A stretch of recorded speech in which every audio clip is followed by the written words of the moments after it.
सुप्रभात बच्चों, मैं अर्जुन तुनवाल आप सभी का हार्दिक स्वागत करता हूं, अभिनंदन करता हूं।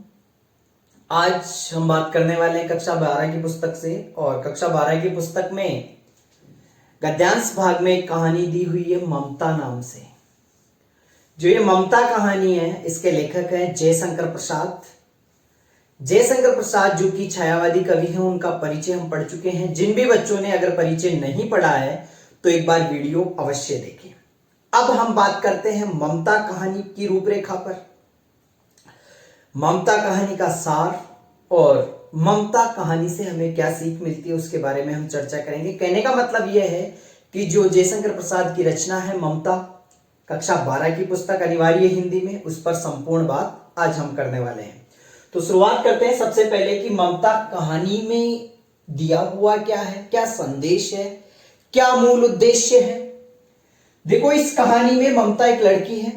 उसके चरित्र त्याग, संतोष, सेवा, सहयोग, संग्रह की प्रवृत्ति से विमुक्ता, इकट्ठा करने की, संग्रह की प्रवृत्ति उनके पास नहीं है। तो उसका जो चरित्र है उसमें त्याग है, संतोष है, सेवा है, सहयोग है, संग्रह की जो प्रवृत्ति है और इस प्रवृत्ति का त्याग करना, ये सभी गुण ममता में देखने को मिलते हैं।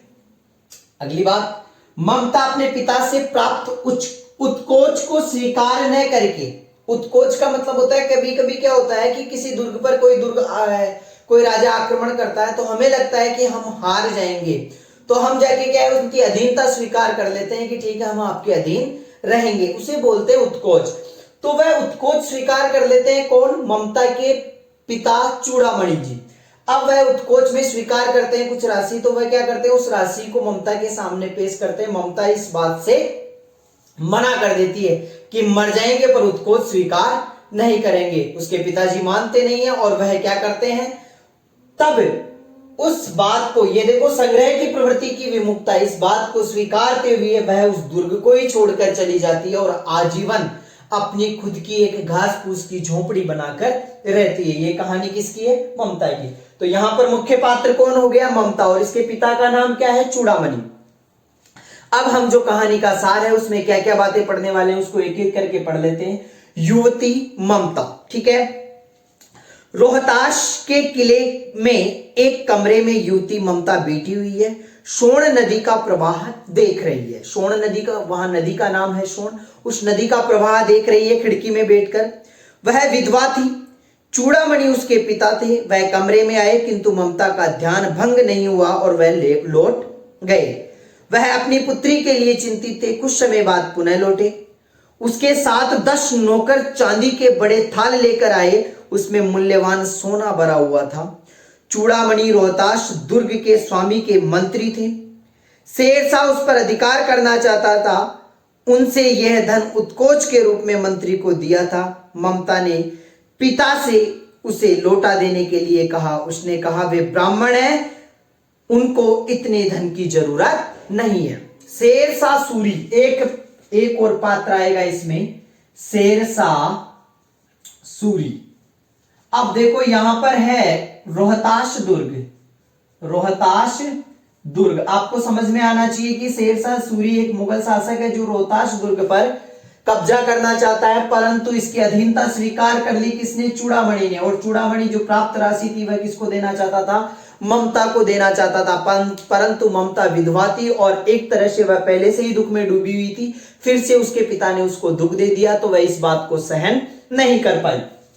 दुर्ग का त्याग। अब क्या करती है? दूसरे दिन डोलियों की कतारें किले के द्वार के अंदर आ रही थी। चूड़ामणि ने उनका पर्दा खुलवाना चाहा, साथ ही चल रहे पठान सैनिक तैयार नहीं हुए। बात बढ़ी तो मंत्री चूड़ामणि की हत्या कर दी। क्योंकि ममता ने उनका उत्कोच स्वीकार नहीं किया तो चूड़ामणि की हत्या कर दी। किसने? उन पठानों ने, जिसको किसने भेजा था? शेरशाह सूरी ने। बात बढ़ी और मंत्री की हत्या हो गई। डोलियों में छिपी सैनिक बाहर निकले। उन्होंने दुर्ग पर अधिकार कर लिया। किला शेरशाह के अधिकार में जा चुका था। सैनिकों ने ममता को तलाश किया, परंतु ममता दुर्ग छोड़कर जा चुकी थी। बात आपको समझ में आई होगी कि शेरशाह सूरी रोहतास दुर्ग पर कब्जा करना चाहता था। उसने अधीनता स्वीकार करने के लिए कुछ पैसे भेजे, परंतु जब चूड़ामणि ने वही पैसे ममता के सामने पेश किए तो ममता ने मना कर दिया। ममता के मना करने पर चूड़ामणि ने, वैसे ही उसको पता था कि मेरी बेटी वैसे ही दुखी है, तो उसने मना किया। उतने में ही डोलियों में कौन आए? पठान आए, और पठानों ने चूड़ामणि को मार दिया। शेरशाह सूरी का कब्जा हो गया रोहतास दुर्ग पर, और वहां पर जो ममता थी उसका पीछा करने लगे शेरशाह सूरी के सैनिक, परंतु ममता वहां से भाग गई थी। वहां से भागकर ममता की झोपड़ी की बात करते हैं।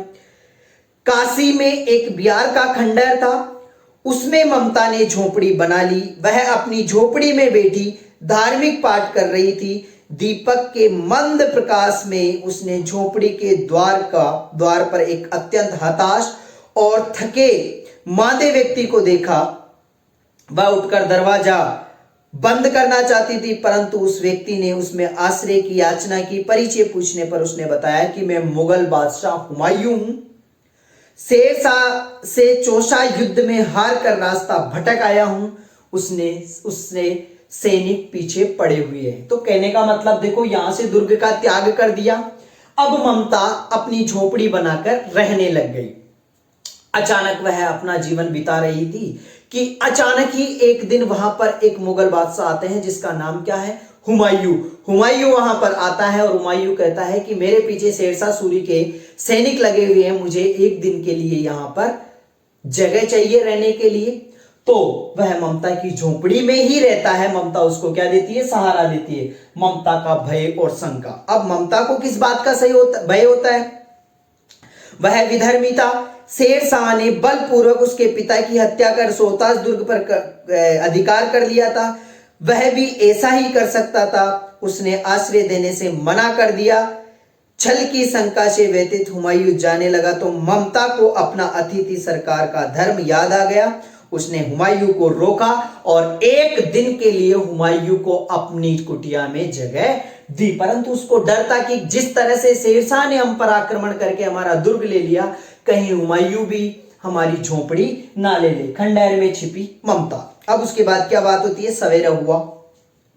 खंडहर में छिपी ममता ने एक दरार से देखा कि वहां अनेक सैनिक घूम रहे हैं, वे किसी को तलाश कर रहे हैं। वह भयभीत होकर छिपने के लिए मददाब में चली गई। मुगल हुमायूं झोपड़ी से बाहर आया। उसने एक सैनिक को ममता को तलाश करने के लिए कहा। बाद में घोड़े पर सवार होते हुए उसने कहा, मिर्जा, मैं उस स्त्री को कुछ नहीं दे सका, उसने मुझे आश्रय दिया है, तुम ये स्थान याद रखना, उसका घर बनवा देना। इसके बाद वे सब वहां से चले जाते। ममता तो डर गई थी उन सैनिकों को देखकर कि ये कहां से आ गए, परंतु बात क्या हुई थी? शेरशाह सूरी के नहीं थे, वे आदमी थे हुमायूं के। हुमायूं को लेने आए थे। हुमायूं ने जब देखा उठे कि यहां पर वह लड़की नहीं है, तो हुमायूं ने अपने सैनिकों को याद दिलाया कि इस जगह को याद रखना, यहां पर महल बनवाना, मकान बनवाना। उसने मुझे एक दिन का आश्रय यहां पर दिया है। वृद्धा ममता। अब देखो धीरे धीरे उसकी अवस्था हो चुकी है और काफी समय बीत चुका है। ममता क्या हो गई है? वृद्ध हो चुकी है। ममता बूढ़ी हो गई है। वह 70 साल की थी। सर्दी के दिन थे, काशी आती थी तो पूरा शरीर हिल जाता था। गांव की स्त्रियां ममता की सेवा में लगी हुई थी। ममता जीवन भर सबके साथ सुख दुख में साथ रही है। प्यास लगने पर एक स्त्री उसके लिए पानी लेकर आती है। अश्वारोही का आना, वृद्धावस्था। देखो ये जवानी की अवस्था है कि हुमायूं उसके पास आया था। अब वृद्धावस्था में क्या होता है? अश्वारोही का आना। वहां पर घुड़सवार आते हैं, घोड़े पर बैठकर बहुत सारे लोग आते हैं। तभी वहां एक घुड़सवार आता है। वह कहता है कि मिर्जा ने जो चित्र दिया है वह इसी स्थान का है। 47 साल हो गए हैं। 47 साल पहले हुमायूं आया था, 47 साल पहले उसके बाद फिर कोई आता है। वह स्त्री बूढ़ी होकर मर गई होगी। अब किससे पूछूं कि मुगल सम्राट हुमायूं ने किस झोपड़ी में विश्राम किया था? ममता ने सुना तो उनको बुलाया। उसने उसे बताया कि वह नहीं जानती कि वह साधारण मुगल था या सम्राट। उसने यहां पर ही रात बिताई थी। अब वह संसार छोड़कर जा रही थी। तुम यहां मकान बनाओ या महल बनाओ, इतना कहकर ही ममता के प्राण पखेरु उड़ जाते हैं। अष्टकोण मंदिर। अब देखो कि हुमायूं ने वादा किया था कि यहां पर मकान बनवाना, इसने मेरी जान बचाई है।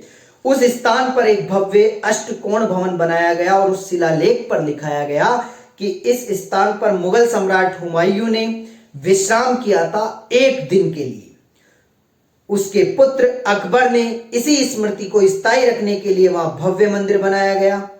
इस शिलालेख में ममता का कोई उल्लेख नहीं था। देखो, ये हुमायूं के अश्वारोहियों ने वहां पर क्या करवा दिया, ममता मर गई पर वहां पर क्या बनवा दिया, मंदिर जो भी, मस्जिद जो भी बनानी थी, भव्य भवन जो भी बनाना था बना दिया।